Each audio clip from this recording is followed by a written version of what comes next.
predblagdansko doba rijetko tko od prolaznika u gradskoj vrevi obrati pažnju na prodavače koji nenametljivo nude časopis Ulične svjetiljke.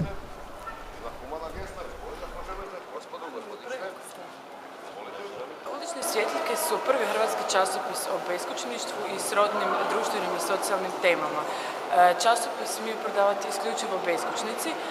Sam projekt nastao je 2008. godine i pokrenuli su ga samo volonteri i isključivo volonteri.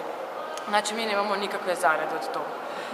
Časopis se prodaje u Rijeci, od kuda je sve krenulo, u Zagrebu, u Vinkovcima, u Osijeku. Sad je u tijeku jedna akcija u kojoj osim prodavača sudjeluju i volonteri. Znači, naš cilj nije samo da se proda časopis, nego da se i društvo, naročito mladi, osvijeste o postojanju beskućništva i o rješavanju njihovog društvenog i socijalnog stanja.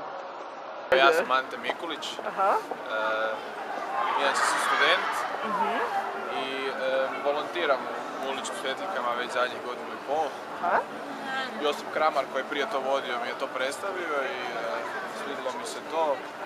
Mislim, moj posao je zapravo inače sjediti tamo u Kaptolu 9 i onda oni dolaze, prodavači, i kupuju časopise po 4 kune i onda ih prodaju, a to je 4 kune je cijena proizvodnje, i prodaju ih za 8 kuna.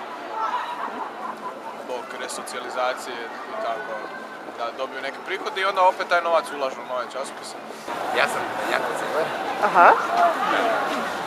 Prodajem. Ulične svjetiljke. Mase, to je jedan list koji je sad u 6. mjesecu dozvoljen. Kao evropski, svaki evropski list za beskućništvo i za te ostale slične probleme. Prodavači često stoje i po nekoliko sati na hladnoći ispod nule, a kada se žele ugrijati, svrate do Franjevačkog samostana na Kaptolu gdje preuzimaju nove primjerke časopisa. Zovem se Vine Slaven, prodajem Ulične svjetiljke već godinu dana, već je prošlo. Do Uličnih svjetiljka sam u biti došao s tim da upoznao sam kod sestara Majke Tereze, tamo gdje sam prenoćio, gdje sam prihvatio u biti. Tamo sam upoznao jednog prodavača i u biti on me uputio ovdje. I onda sam prvi put došao, prvi dan nisam nijedne godine prodao ulične, ali onda je zato drugi dan pošlo i lijepo je recimo da Ulični svjetiljke što oni pomažu sa prvih 5 primjeraka da se dobiju ono kao besplatno za pripomoć ono dok se čovjek oporavi i onda tako je meni pošlo prvih 5, pa onda dalje 5, 10, 15 i...